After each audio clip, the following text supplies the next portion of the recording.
appelle à l'adoration. Louez l'Éternel, vous toutes les nations.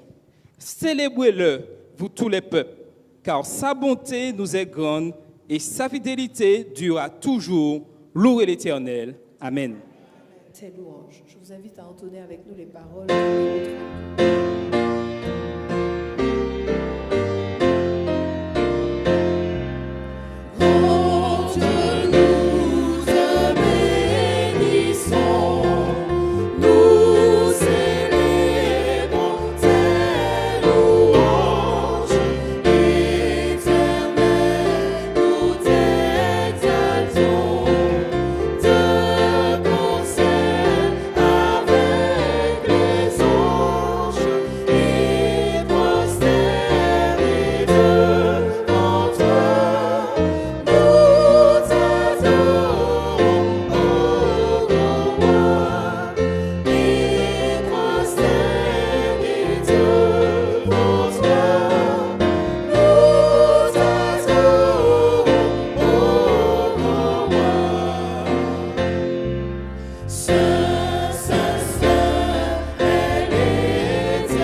La lecture de la Bible se trouve dans le livre de Marc 10, les versets 35 à 45.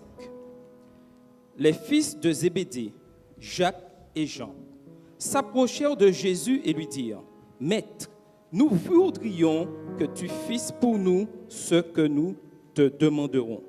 Il leur dit, que voulez-vous que je fasse pour vous? Accorde-nous, lui dirent-ils, d'être assis l'un à ta droite et l'autre à ta gauche, quand tu seras dans ta gloire. Jésus leur répondit, vous ne savez pas ce que vous demandez.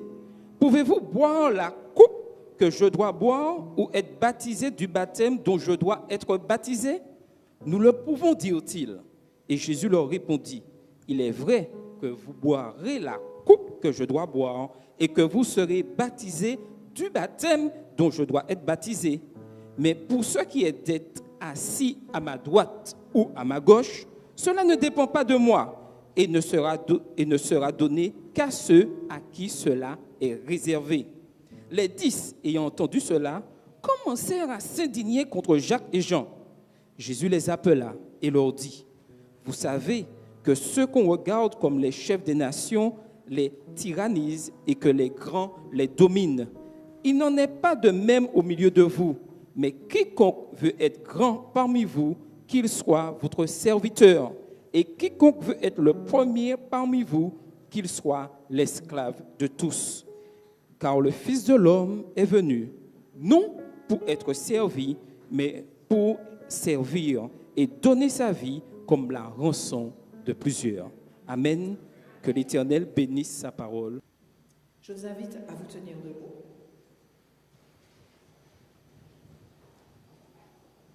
Et nous entonnerons les paroles du 499. Mon cœur tressaille à ta voix. Bon Sauveur, conduis mes pas. Je suis tes divines lois en m'appuyant sur ton bras. Et le refrain nous dit, guide, ô Sauveur, tous mes pas. Je vous entends pas. Jusqu'au jour où ta faveur enfin m'ouvrira les yeux. Donc je vous invite à entonner ces paroles avec moi.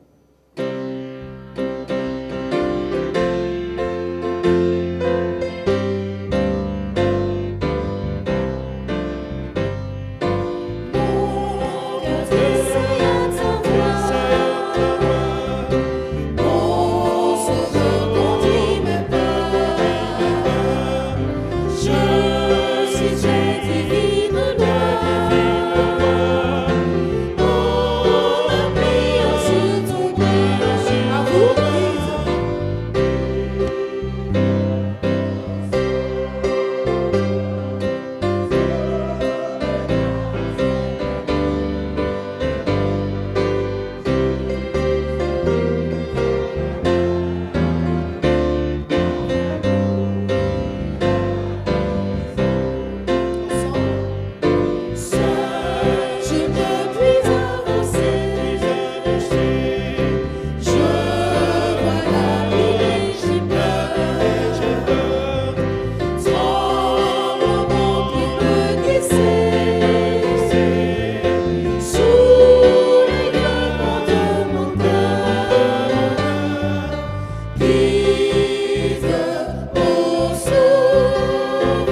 entonnerons la première et la dernière strophe du numéro 342, qu'il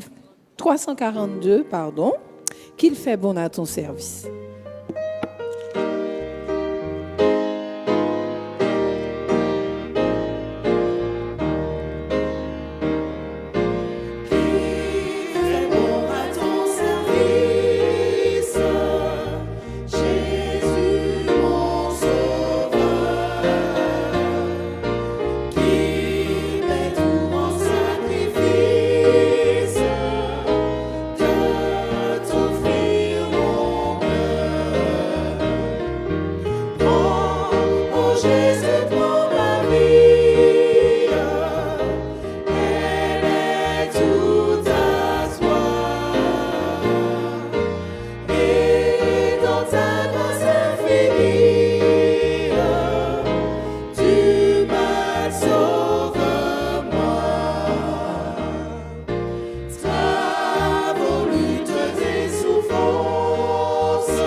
Frères et sœurs, chers amis, je suis heureux de faire partie d'une église qui donne une place de choix à Dieu, à la mission, aux dons spirituels et au service dans son église.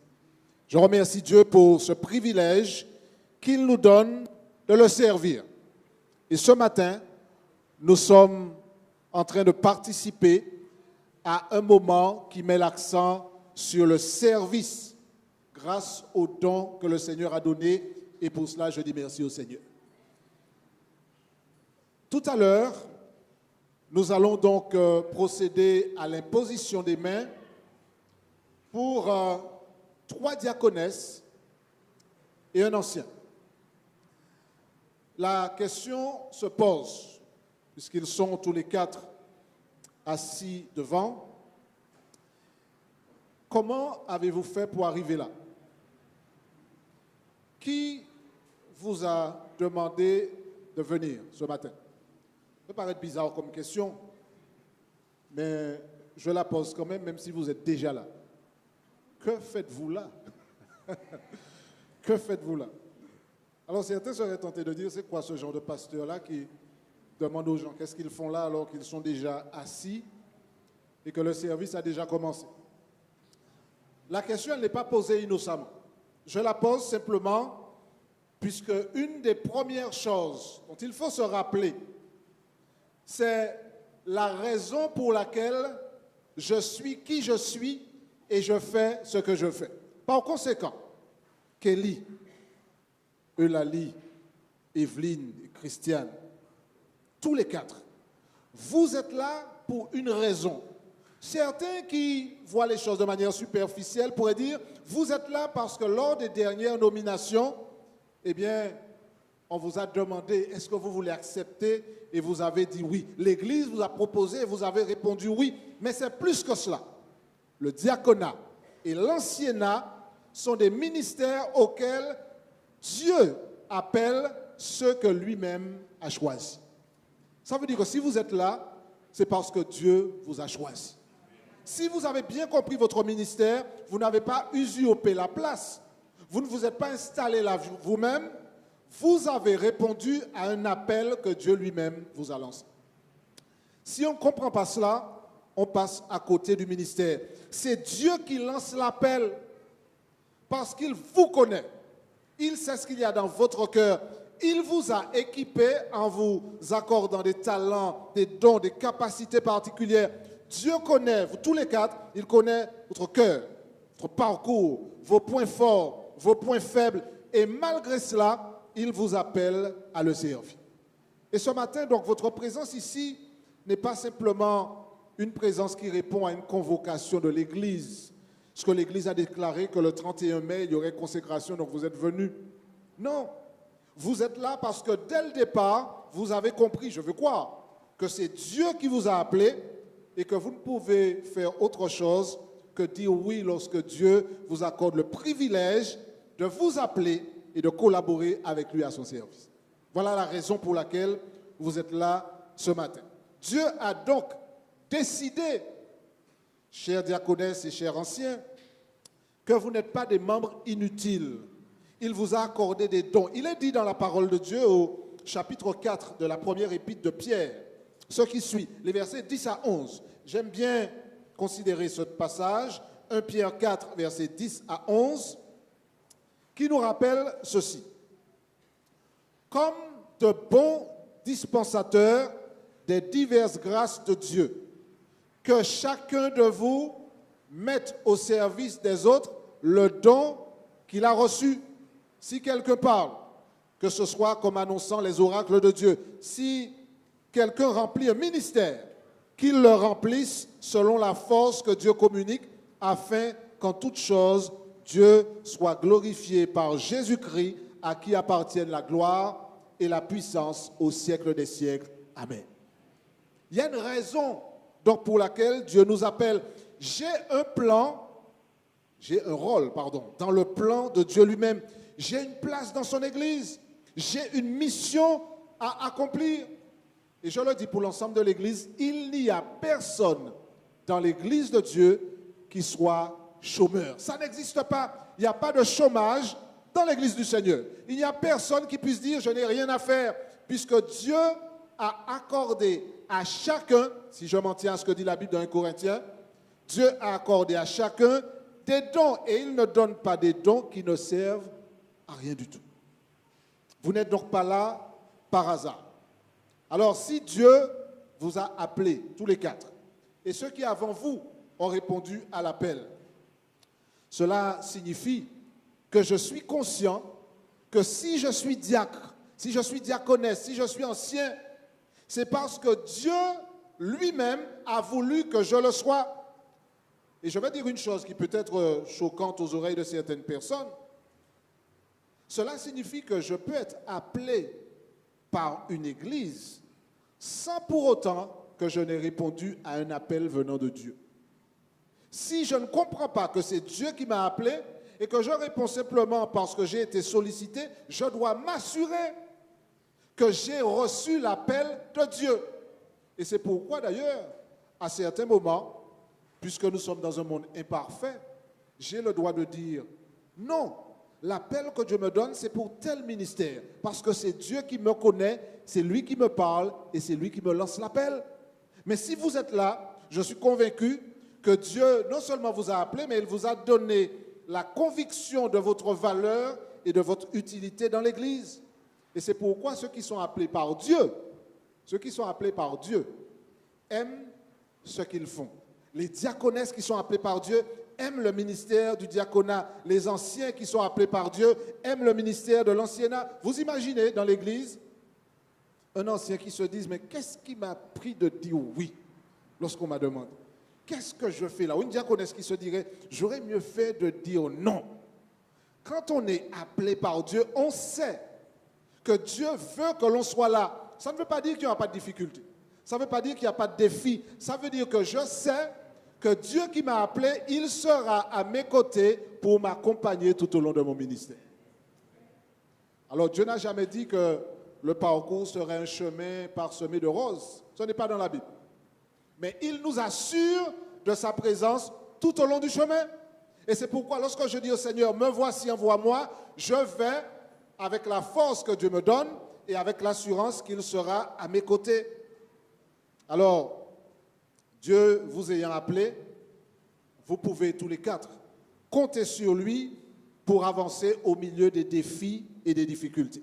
L'appel de Dieu n'exclut pas que l'on ait à travailler, à apprendre, à progresser. Rappelez-vous, Dieu donne des talents, mais c'est à nous de les faire fructifier. Puis, il y a un autre élément que je dois partager avec vous également. Vous comprenez bien que le diaconat et l'anciennat sont des ministères, pas simplement des fonctions. Si pour moi le diaconat ou l'anciennat c'est une fonction, j'ai un poste à l'église, je passe à côté. Mais si je comprends que Dieu m'a appelé à un ministère, ça change tout. Qu'est-ce que ça veut dire que c'est un ministère? Ça veut dire que j'exerce la responsabilité de diaconesse ou d'ancien, sachant que je dois rendre des comptes à Dieu, puisque c'est lui qui m'a appelé. C'est ça le ministère. Je le fais parce que c'est d'abord pour Dieu, pour sa cause, dans le cadre de la mission. Ce n'est pas pour mon image, ce n'est pas pour impressionner qui que ce soit, ce n'est pas pour recevoir un salaire, mais c'est pour accomplir la volonté de Dieu qui lui-même accordera la vie éternelle à ceux qui se sont bien acquittés de leur tâche. J'accomplis un ministère. Et si je l'accomplis fidèlement, à la fin, le Seigneur me dira, c'est bien, bon et fidèle serviteur, entre dans la joie de ton maître. Le ministère est une manière d'aborder le travail que Dieu me confie avec le bon état d'esprit. Je suis consacré ancien. Ça veut dire que je suis monté en grade. Ça veut dire que je ne suis pas n'importe qui dans l'église. Ça veut dire que j'ai un rôle particulier. Je suis ancien avec un A majuscule. Que dis-je? Avec toutes les lettres en majuscule. Je suis ancien. Il ne faut pas faire la fête avec moi. Je suis ancien. Alors, je dis ça avec un sourire, sachant très bien que Kelly n'est pas dans cette logique et qu'il a bien compris que son ministère à l'anciennat ayant été accordé par Dieu lui-même, c'est Dieu qui l'a appelé, il n'est pas là pour dire aux frères et sœurs d'Oreb, frères et sœurs, à présent, m'a consacré. Donc là, quand il va marcher, avant, il prenait 30 secondes pour faire ça, mais il va prendre 1 minute et demie pour bien marquer le coup. Non, je connais Kelly et je sais qu'il a une mentalité, un état d'esprit qui a des années-lumière de cette vision tordue du ministère, à travers laquelle on se voit comme une sorte de fonctionnaire que Dieu a placé là et qui est maintenant titularisé par l'imposition des mains. Non, le ministère signifie que je reconnais que Dieu m'a appelé, je le fais pour lui, je ne fais pas ça pour impressionner les gens. Je suis ancien d'église, je suis le premier ancien, Georges. Pas le deuxième, pas le troisième, le premier ancien. Ah là là, formidable. Alors, l'état d'esprit que l'on a quand on a compris que l'on travaille pour Dieu nous amène à rester dans un cadre de service. C'est vrai aussi pour les diaconesses. Si j'ai bien compris mon ministère, je travaillerai non pour moi, mais pour Dieu, avec le bon état d'esprit. Je travaillerai en équipe. Je ferai mon travail avec excellence en me rappelant pour qui je le fais et pour quelles raisons je le fais. Je ne le fais pas à la légère. Je travaille pour le roi des rois. Je dois être à la hauteur de la tâche. Je le dis pour les anciens, pour les diaconesses. Parfois, on fait le travail, quel que soit le milieu dans lequel on est, et on dit on va faire le travail, et puis il bon comme ça. Vous avez jamais entendu ça? Il bon comme ça. On le fait, on bâcle le travail, c'est crochu, mais ça ira. Je travaille pour Dieu. Et quand je travaille pour Dieu, je dois viser l'excellence, frères et sœurs. Je fais le travail bien parce que c'est Dieu qui m'a appelé. Je travaille dans la maison de Dieu. Il n'y a aucune raison pour laquelle on devrait faire mieux pour les hommes que pour Dieu. Vous imaginez que vous travaillez dans une haute administration, vous ferez les choses bien. Il y a même des gens, ça m'a toujours fasciné, permettez que je fasse cette petite parenthèse. Il y a des gens qui ont une fonction, j'ai vu ça à la télévision, que j'ai la machine chez moi, j'ai regardé, j'ai vu que quand il y a des gens qui ouvrent la porte pour les voitures présidentielles, ils ouvrent la porte pour que Ils sont habillés mieux que moi. C'est extraordinaire, juste pour ouvrir une porte. Ou parfois pour servir à manger dans des grands palais présidentiels. Eh bien, des gens sont habillés, 4 épingles sont extraordinaires.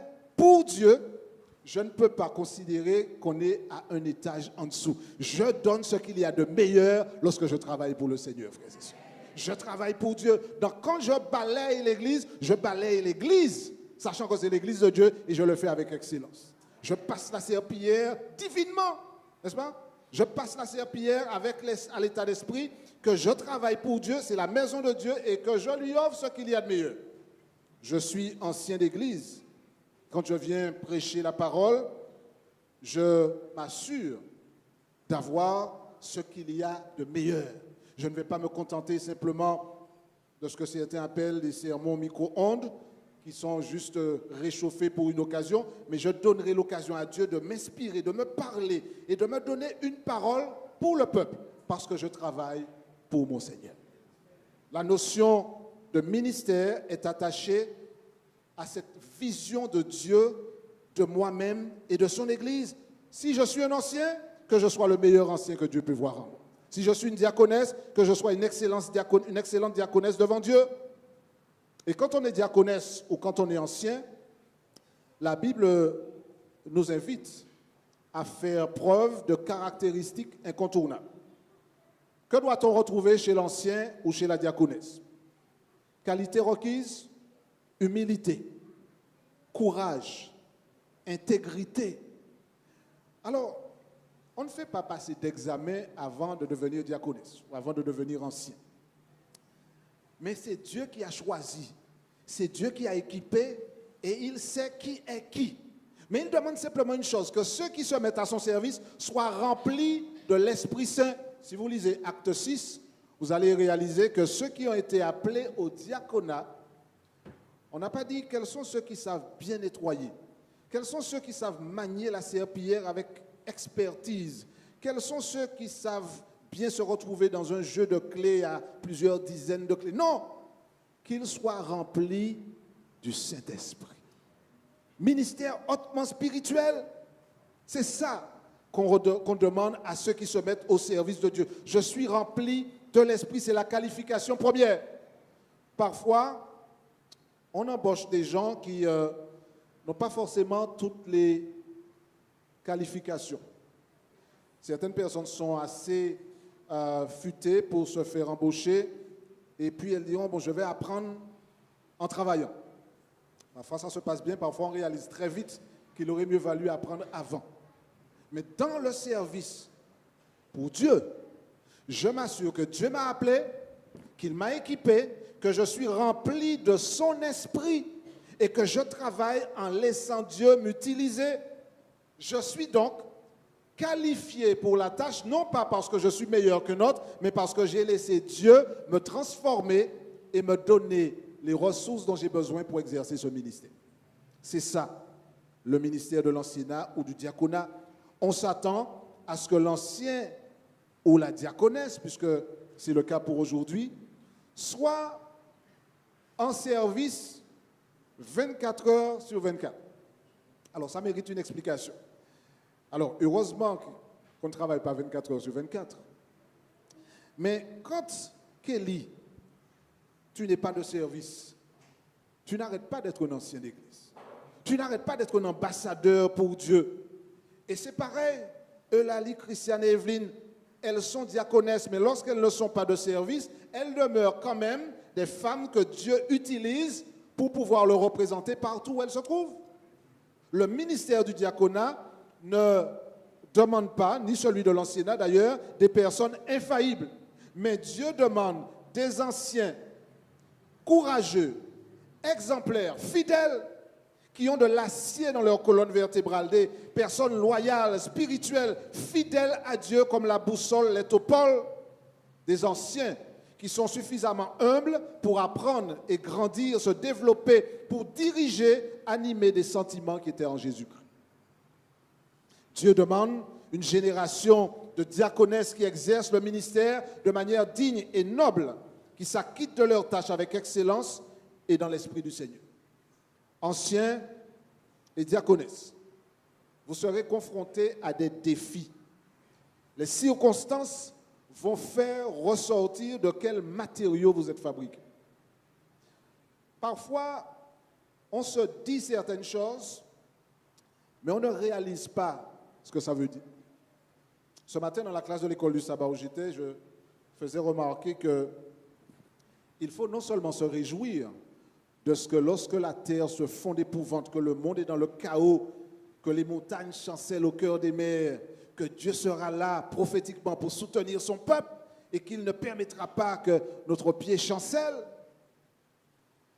Mais parfois, pour que ça soit vrai quand on lit ces psaumes-là, en attendant les grands tremblements de terre, la fin des temps, aujourd'hui, les tout premiers, tout petits tremblements de terre qu'on a, lorsque quelqu'un ne nous a pas dit bonjour, lorsqu'un poste qui nous appartient ne nous a pas été donné par le comité de nomination, lorsque ce que j'ai fait n'est pas reconnu à sa juste valeur, bien c'est là où mon pied ne doit pas chanceler. C'est là déjà où je dois reconnaître la présence de Dieu dans ma vie.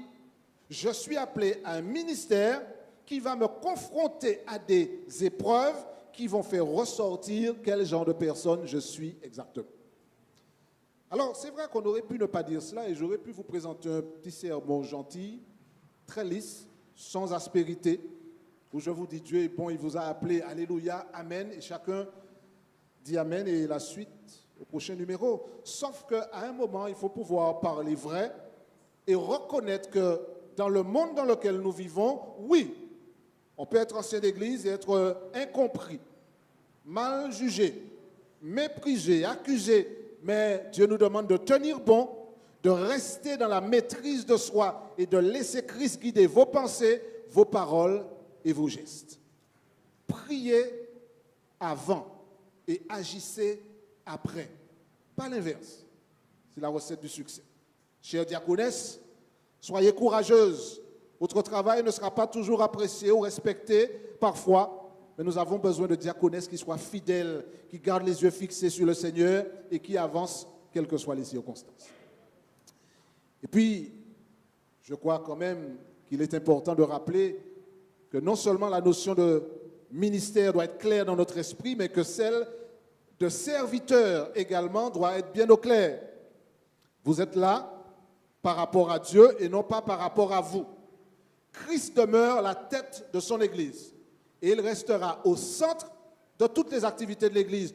Dieu n'accorde pas un don, il ne me donne pas une capacité, il ne m'appelle pas pour que je me mette en avant avec arrogance et pour montrer aux autres à quel point je sais bien faire les choses ou à quel point je suis meilleur qu'eux. L'appel de Dieu est un appel au service. Quand je suis un serviteur, je suis l'esclave du Seigneur. Je dis, Seigneur, utilise-moi, transforme-moi. L'ancien n'est pas un fonctionnaire privilégié. Si c'est ça sa compréhension, il se trompe. Il est un serviteur que Dieu utilise pour faire avancer sa cause dans l'Église. C'est ça un ancien. Les diaconesses ne sont pas des ouvrières subalternes. Ce ne sont pas des domestiques sanctifiés, ce sont des personnes que Dieu utilise. Il y a des gens, et j'espère qu'il n'y en a personne ici, mais je sais que ça existe encore, des personnes qui croient que les diaconesses sont des personnes à qui on a confié un rôle dans l'Église qui est réservé aux personnes peu éduquées que l'on va caser dans une sorte de voie de garage réservée à ceux qui ne savent pas faire grand-chose. Il y a encore des gens qui transportent dans leur tête cette vision totalement déconnectés de la réalité biblique. Des diaconesses doivent reconnaître leur valeur. Quand on est diaconesse, on a de la valeur aux yeux de Dieu. Le ministère de la diaconesse ou du diacre est un ministère qui a de la valeur aux yeux de l'Éternel. Je fais mon travail et je le fais bien et Dieu prête attention à ce que je fais.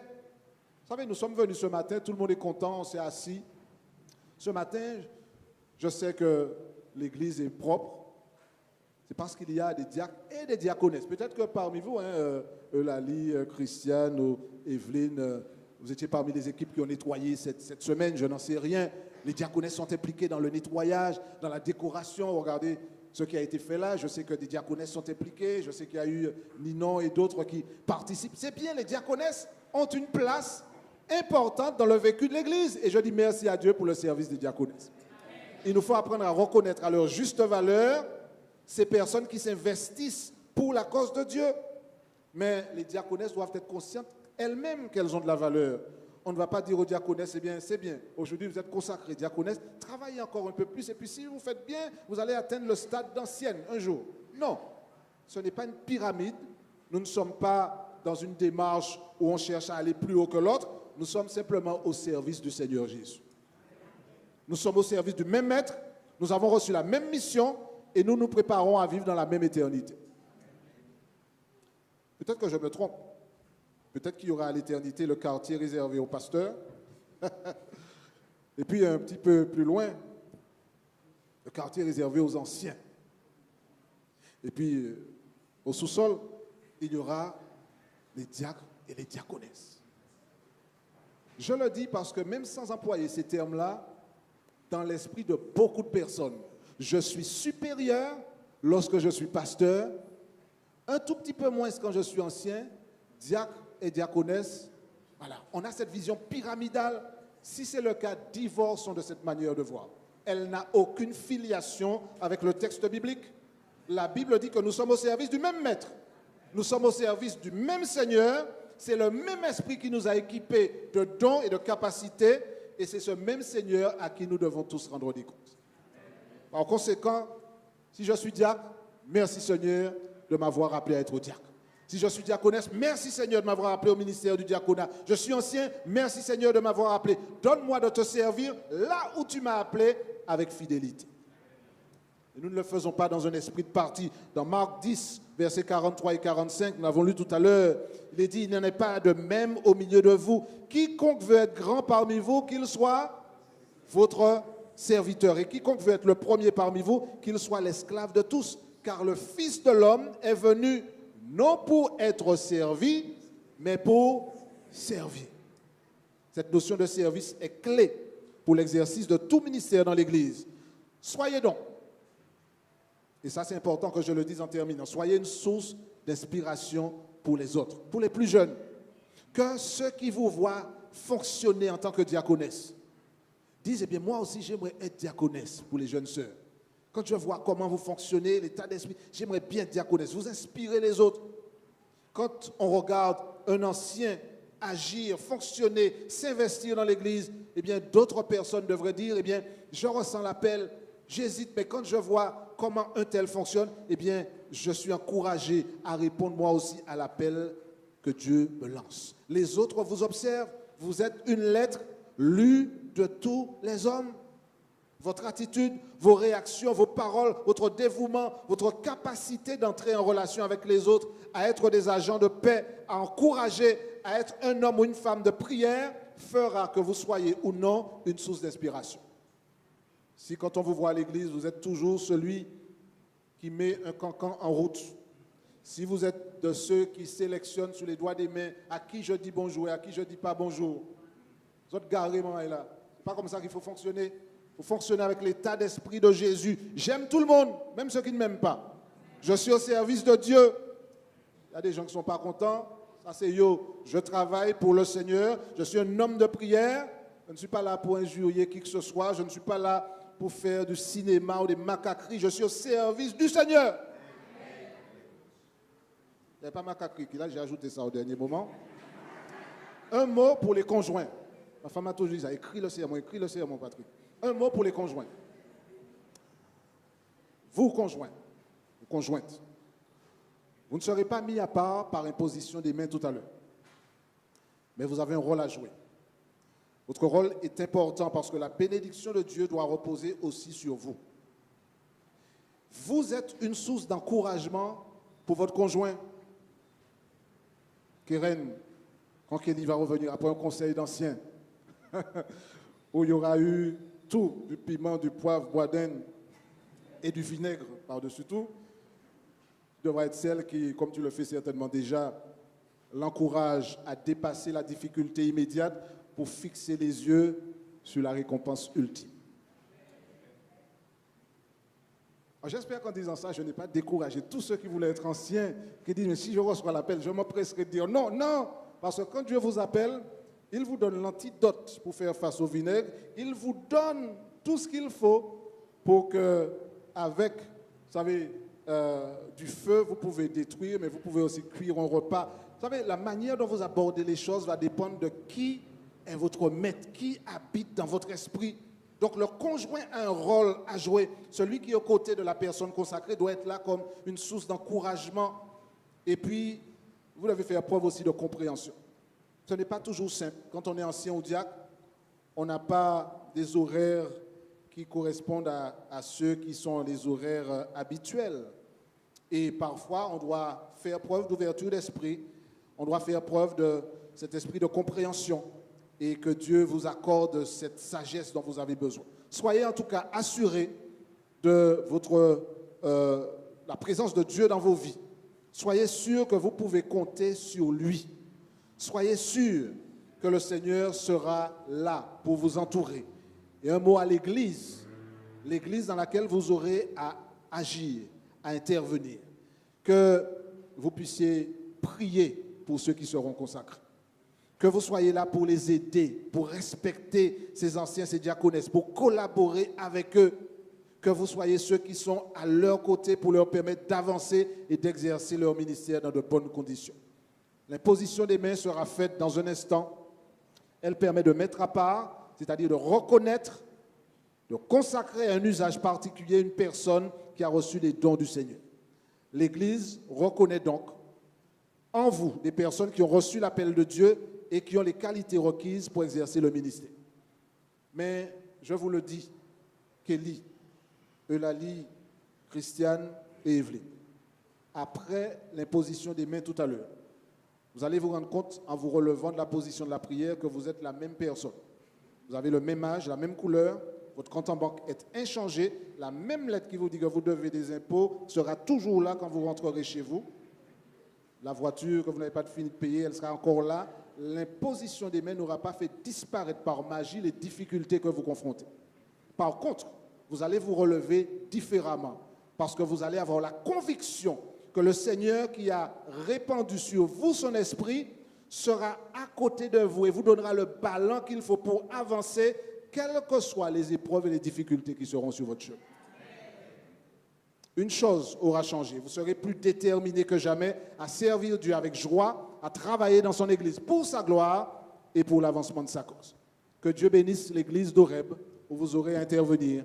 Que Dieu vous bénisse chacun, que sa parole demeure dans vos cœurs et que vous serviez Dieu avec joie jusqu'à ce qu'il revienne vous introduire dans l'éternité.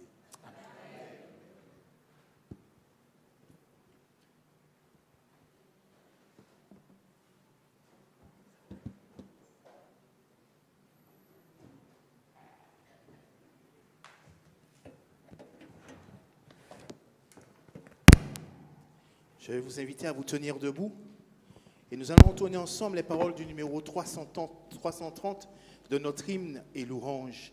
Prends Seigneur, prends toute ma vie. Nous allons être les interprètes de ceux qui ce matin sont qualifiés pour être consacrés. Amen.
Éternel Dieu, nous soupirons après ce moment où tu couronneras les vainqueurs.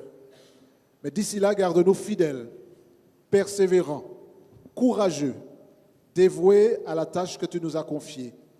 Alors Seigneur, bénis ton Église. Tourne ta face vers nous ce matin et répands ta grâce et ta bénédiction sur ton peuple. Nous t'en prions dans le nom de Jésus. Amen. Que Dieu te garde.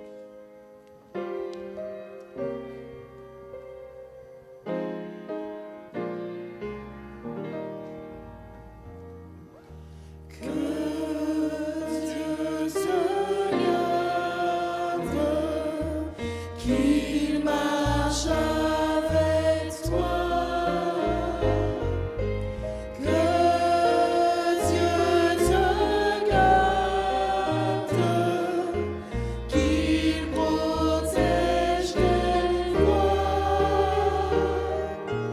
et que sa grâce remplisse ton cœur.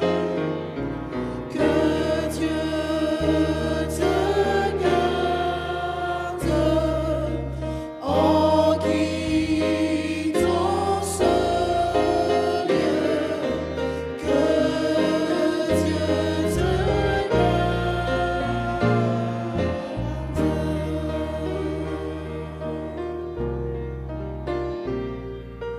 Dieu te qu'il veille sur toi, qu'il te protège dans son tendre amour, qu'il soit tous les jours ton puissant secours. Que Dieu te garde et guide tes pas. Que Dieu te garde. Qu'il soit tous les jours. Qu'il soit tous les jours ton puissant secours. Que Dieu te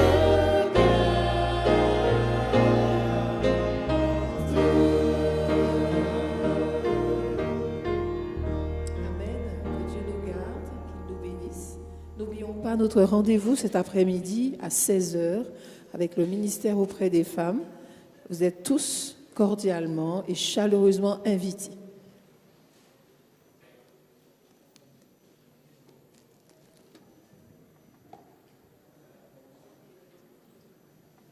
Tandis que les diacres et les diaconesses organisent la sortie, nous allons vous raccompagner par le chant Un avenir meilleur.